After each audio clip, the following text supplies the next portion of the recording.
శిబి చక్రవర్తి గొప్ప దాత, దయాగుణంగాల చక్రవర్తి. ఇతడు ఉసీనరుడు అనే మహారాజు కుమారుడు. భృగుతుంగ పర్వతం మీద ఓసారి పెద్ద ఎత్తున యజ్ఞం చేశాడు శిబి చక్రవర్తి.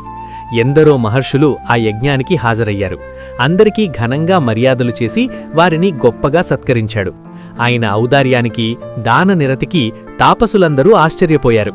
శిబి చక్రవర్తి దానశీలతను పదే పదే ప్రజలందరూ ప్రశంసించారు. ఈ వార్తను నారదుడు కూడా విని ఇంద్రుగితో శిబి చక్రవర్తి గురించి తెలిపెను.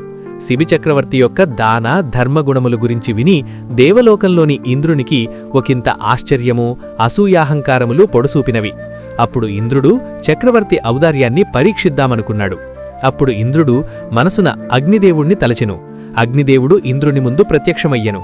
అప్పుడు ఇంద్రుడు అగ్నిదేవునితో ఇటుల పలికెను: అగ్నిదేవా, రోజురోజుకు ఆ శిబి యొక్క గుణగణాల ఘోష హెచ్చుమీరుచున్నది. అది మా మదిని కలవరపెడుతున్నది అని తలపరా. అప్పుడు అగ్నిదేవుడు ఇలా తెలిపెను: అవును ప్రభూ, ఎటు విన్నను శిబిని గురించిన ప్రశంసలే వెల్లువెత్తుచున్నాయి. ఎటులైనను అతని గుణగణములేపాటివో తేల్చవలయును. అగ్నిదేవుని మాటలు విన్న ఇంద్రుడు ఇలా అనెను: లెస్స పలికితివి అగ్నిదేవా, మేమును అదియే తలచితిమి. జాగు చెయ్యక శిబిని పరీక్షించవలయును. అందులకు మేమొక ఉపాయము పన్నితిమి. మీరు కపోత రూపధారియై ప్రాణభయమున శిబిచెంతకు పరిగెట్టి శరణుగోరుడు. డేగరూపమున మేము వెంబడించెదము. అటు పిమ్మట అగ్నిదేవుడు: బహుబాగున్నది, మాకు అవగతమైనది తమరి పన్నాగము. తదుపరి ఇంద్రుడు డేగరూపంలోకి, అగ్నిదేవుడు పావురము రూపంలోకి మారిపోయారు. శిబిని పరీక్షించ భూలోకానికి పయనమైరి. డేగరూపంలోనున్న ఇంద్రుడు పావురము రూపధారి అయిన అగ్నిని తరుముచుండెను. ప్రాణభయమున పావురము శిబిని శరణుగోర పరిగిడెను. పావురము: శరణు మహారాజా, శరణు శిబి చక్రవర్తి, శరణు, నాకు నీవే దిక్కు. యజ్ఞవేదిక మీద కూర్చుని ఉన్న శిబి చక్రవర్తి ఒడిలో పావురం వాలింది. అది మనుష్య భాషలో: మహారాజా, రక్షించు, నన్నొక డేగ తరుముకొస్తోంది. నన్ను చంపి తినాలని చూస్తోంది. దాని బారినుంచి నన్ను కాపాడు, నాకు ప్రాణభిక్ష పెట్టు అని దీనంగా వేడుకుంది. శిబి చక్రవర్తి పావురాన్ని ప్రేమగా నిమురుతూ: నిన్ను కాపాడే బాధ్యత నాది, నీకు ఎవరినుంచి ప్రమాదం రాదు అని హామీ ఇచ్చాడు. పావురం మనసు కుదుటపడింది. అంతలో అక్కడికి డేగ వచ్చింది. రాజుగారికి ఎదురుగా ఎత్తైన చోట వాలి పావురం వైపు కొరకొర చూసింది. పావురం భయంతో వణికింది. డేగ కూడా మనుష్య భాషలో: మహారాజా, ఈ పావురం నా ఆహారం. తప్పించుకుని వచ్చి మీ శరణుజొచ్చింది. దయతో దానిని నాకు వదిలిపెట్టండి అంది డేగ. రాజుగారికి, సభలో ఉన్నవారందరికీ ఆశ్చర్యంగా ఉంది. ఏమిటి, పావురము, డేగ రెండూ మనుష్య భాషలో మాట్లాడుతున్నాయని? ఈ పావురానికి నేను అభయమిచ్చాను, ఆడిన మాట తప్పను. అయినా నీకు మాత్రమంత పట్టుదల ఎందుకు? దీన్ని వదిలి మరో ఆహారం వెతుక్కో అన్నాడు శిబి చక్రవర్తి. రాజా, నీవు ధర్మప్రభువువి, న్యాయంగా ఆలోచించు. నాకు ఆకలిగా ఉంది.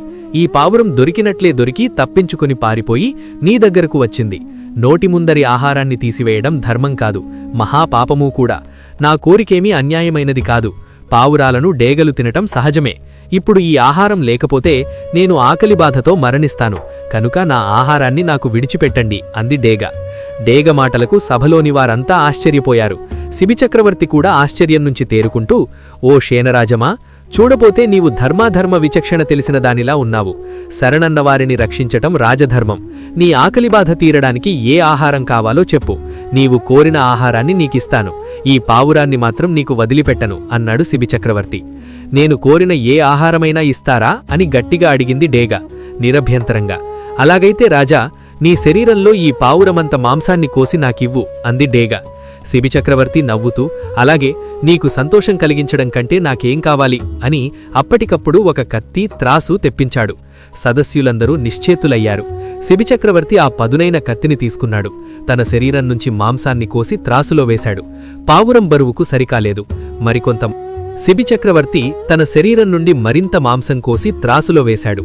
అయినా పావురం బరువుకు సరిపోలలేదు. సభలో ఉన్నవారు ఆశ్చర్యంతో చూస్తూ నిలిచిపోయారు. రాజు శరీరం రక్తసిక్తమైపోయింది. అయినప్పటికీ ఆయన ముఖంలో చలనం లేదు. మరింత మాంసం కోసివేసినా త్రాసు సమతుల్యం కాలేదు. చివరికి శిబి చక్రవర్తి అన్నాడు: ఈ పావురం ప్రాణం కాపాడటం నా ధర్మం. నా శరీరమంతా అవసరమైతే నేను త్యాగం చేయడానికి సిద్ధంగా ఉన్నాను అని చెప్పి తానే త్రాసుపై కూర్చున్నాడు. అప్పుడే త్రాసు సమతుల్యమైంది. అంతలో ఆశ్చర్యకరమైన సంఘటన జరిగింది. పావురం మరియు డేగ రూపాలు కరిగిపోయి వారి స్థానంలో దేవతలు ప్రత్యక్షమయ్యారు. డేగ రూపంలో వచ్చినవాడు ఇంద్రుడు, పావురము రూపంలో ఉన్నది అగ్నిదేవుడు.